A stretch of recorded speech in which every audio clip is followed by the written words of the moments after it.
Welcome to episode 13 of Connect the Dots. I am Jeremiah Garcia from Guide Dogs of Hawaii. This is a safe space for blind and visually impaired individuals to come together, share experiences, and learn from each other. Today, we will do a deep exploration of hobbies as a blind and visually impaired individual. There are so many benefits that can be gained from having a hobby.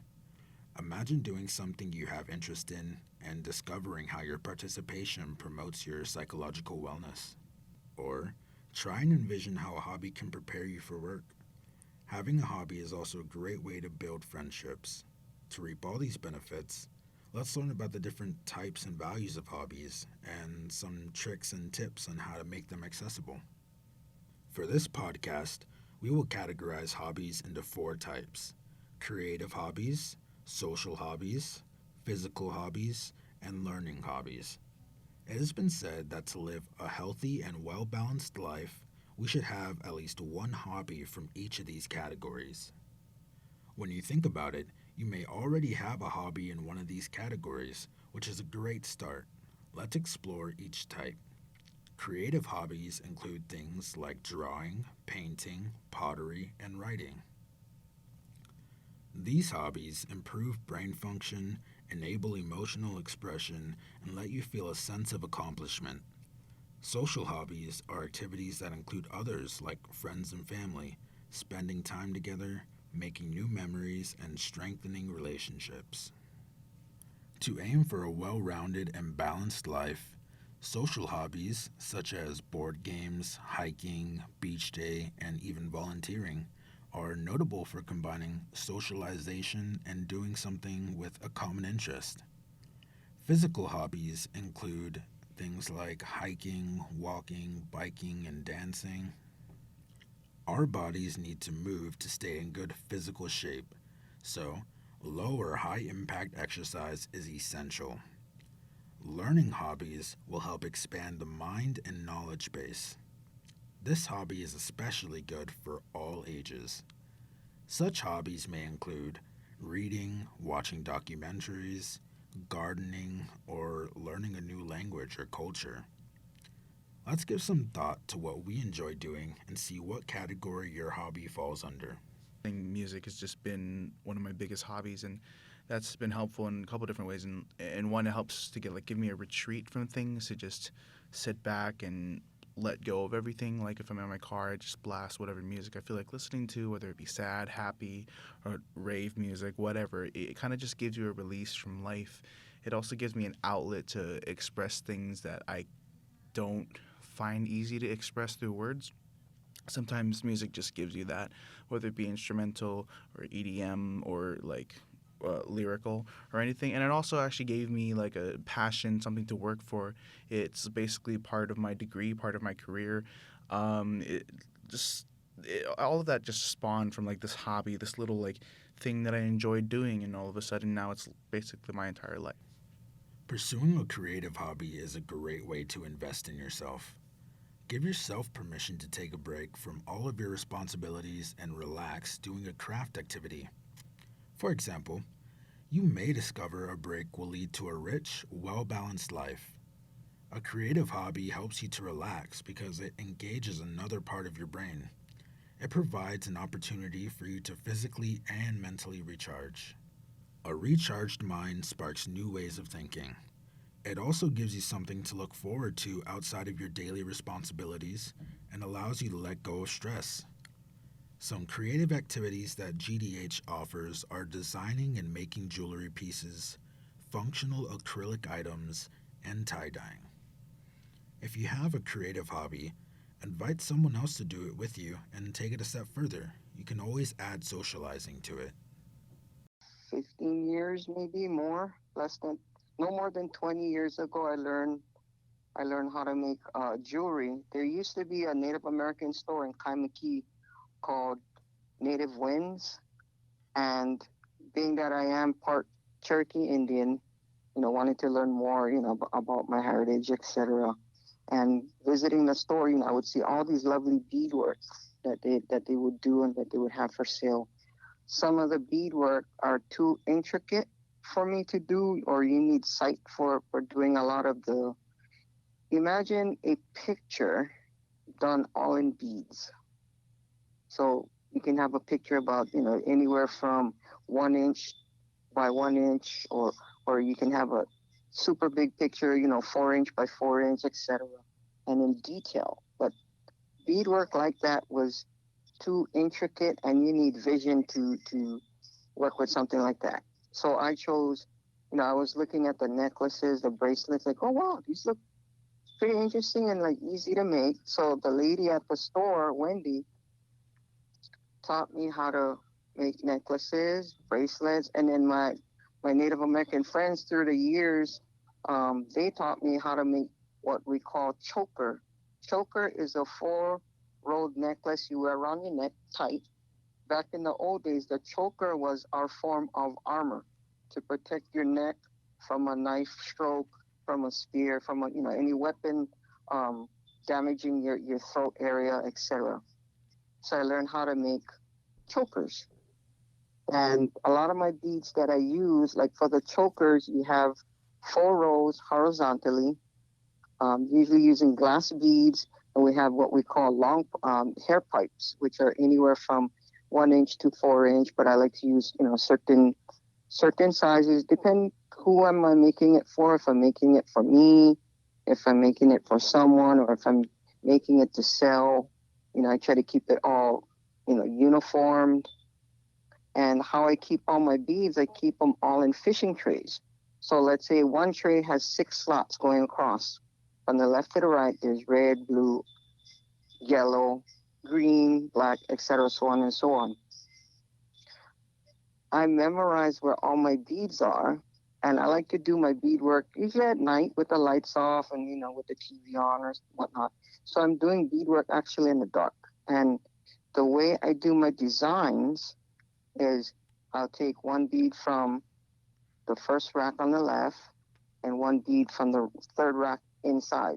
So I'll be alternating whatever pattern design I want to make, etc. And when I tell people that I do this during the nighttime with no lights on, and of course I'm visually impaired, right? And they're like, "Wow, there's no miscolor matches in the beads. Everything just all uniform how you have it." Because when I go through the beadwork, it's like I was taught, you put a part of yourself into your work. So when you have it for yourself, or you give it away, or you sell it, etc., it's a part of you. And a lot of people um, love my chokers. I make chokers. I make bracelets. I make necklaces. I make earrings. And then when I tell them the story of, oh, my beads are like these, they're all set up in trays, and I just grab from this lot, etc., and alternate. Social hobbies are activities that bring members of the community together to interact. It could be anything like going to the movies or a carnival, dancing, cleaning the beaches, collecting aluminum cans, and so on. We have learned in school that we humans are a social species. We rely on cooperation to survive and thrive. We find ourselves more comfortable when we are connected, sharing strong emotions and stories. It is important that humans socialize. Socialization is especially important for the blind and visually impaired. An individual who lacks socialization may encounter isolation and difficulties with relationships and employment as an adult. People of all ages can benefit from this type of activity. Participating in social activities will improve social skills, academic performance, enhance your self esteem, promote a positive attitude, establish a connection with peers, and you'll make new friends. It will also help to reduce the risk of illness, such as Alzheimer's and dementia. There are many social activities available in the community. Some social activities offered by GDH include monthly bingo, group games, cafe hour, guide dog group, women's book group, and more.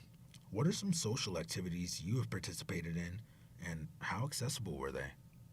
When I was 11 years old, I started to learn breakdancing, which I enjoyed doing with friends that I made at school. You might be wondering how I was able to manage considering all the flips and tricks that go along with breakdancing. I will admit that it was a bit scary at first, but All I needed was my friends to teach me how. A lot of things that we would consider impossible by ourselves can oftentimes be possible with a bit of help and a bit of courage to take the first step. You'll never know if you can or can't do something until you give it a shot. After learning the movements, I discovered that I enjoy breakdancing. It was a lot of fun to do with friends and now even alone.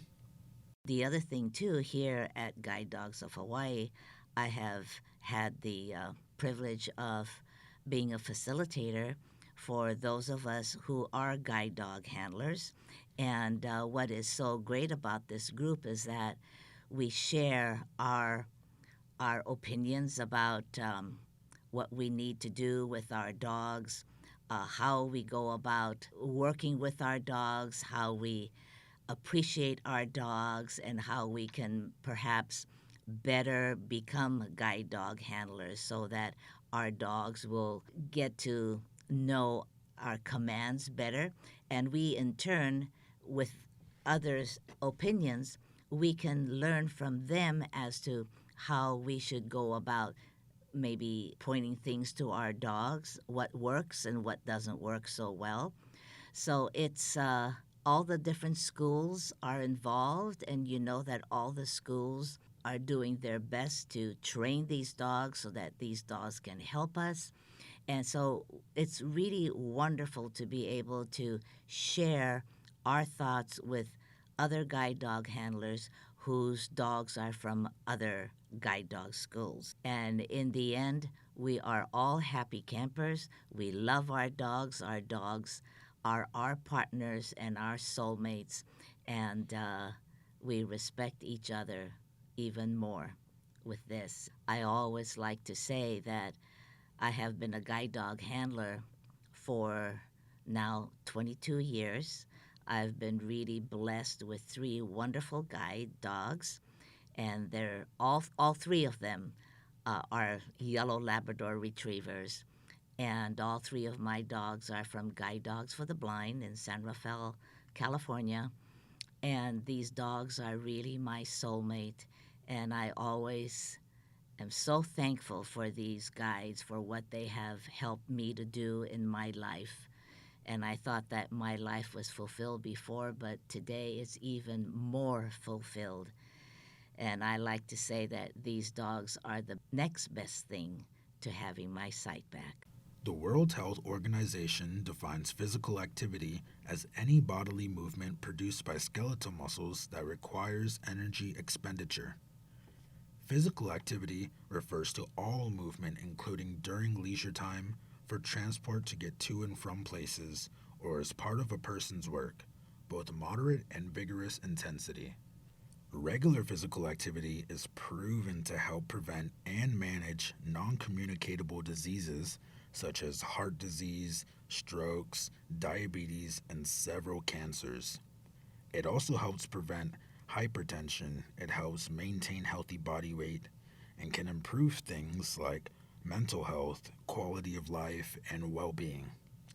Let's go over to the recommended physical activity schedule for different age groups to give us an idea of whether we are doing enough.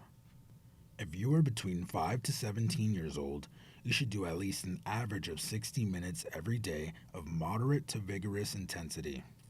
It is recommended that you incorporate vigorous intensity aerobic activities as well as those that strengthen muscle and bone.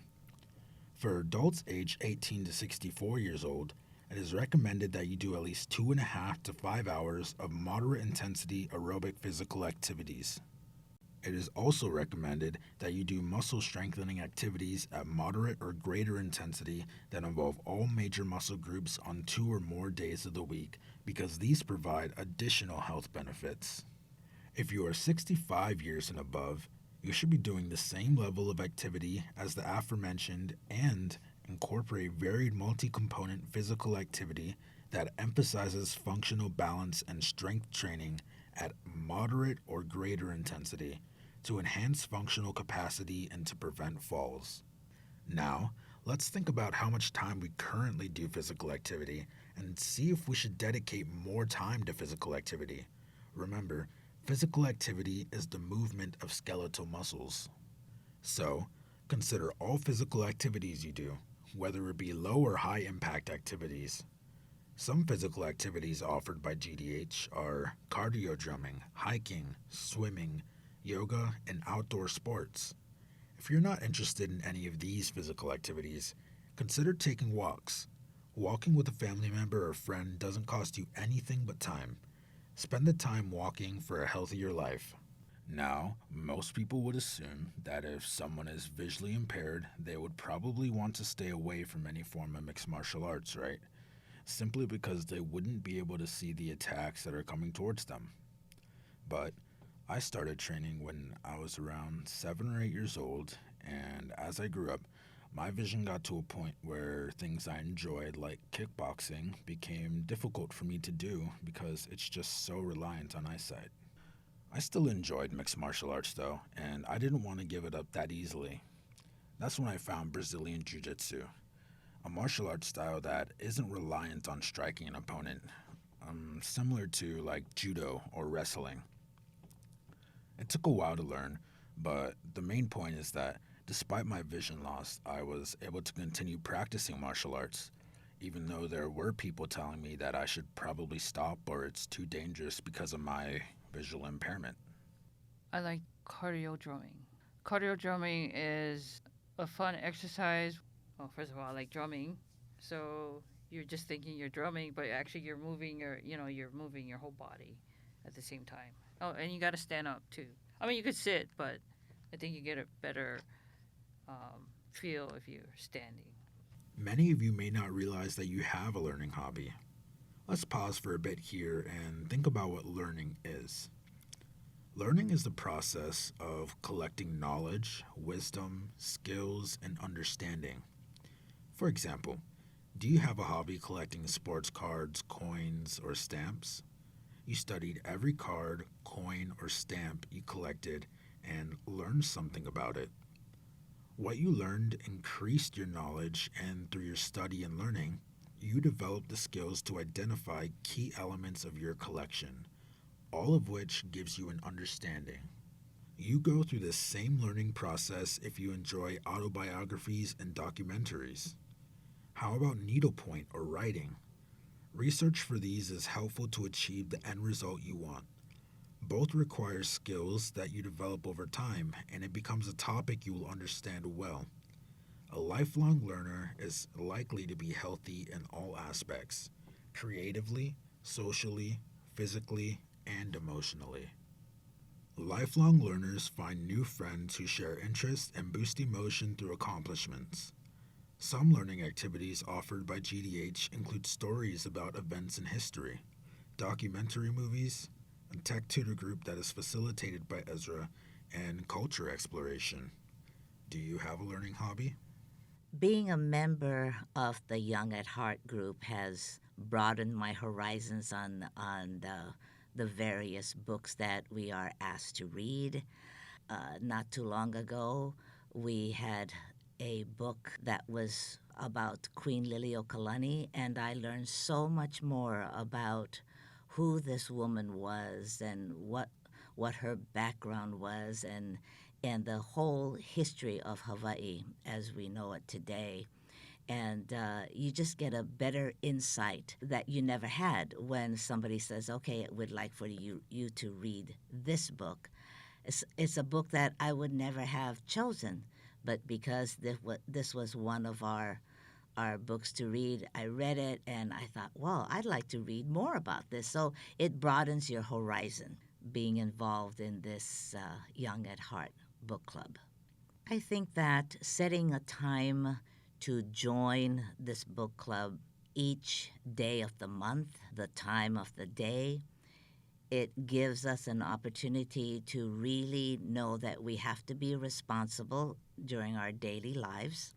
And it gives us an opportunity to participate not only to discipline ourselves in doing so, but also we show others that we care, that we want to be with them, and to share our thoughts and let everyone know that even though we have differences of opinion, we need to really respect that part.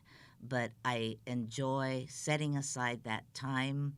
I have it in my calendar, and it makes me want to organize my life in such a way that it disciplines me on a monthly, weekly, or how many appointments I have during that month. So it's a good way to discipline yourself. And you get out of the house, you meet with other people, you share camaraderie, and are able to learn more. My favorite thing about studying history, or, in my instance, specifically Hawaiian history, is that not only are we able to, be, knowledgeable about past events and historical events, which only makes us more credible in the end, but also it allows us to kind of look at, the choices and I don't want to say, mistakes, but the choices and decisions that people make and, how it affects even the simplest being or the simplest person at the bottom of the totem pole.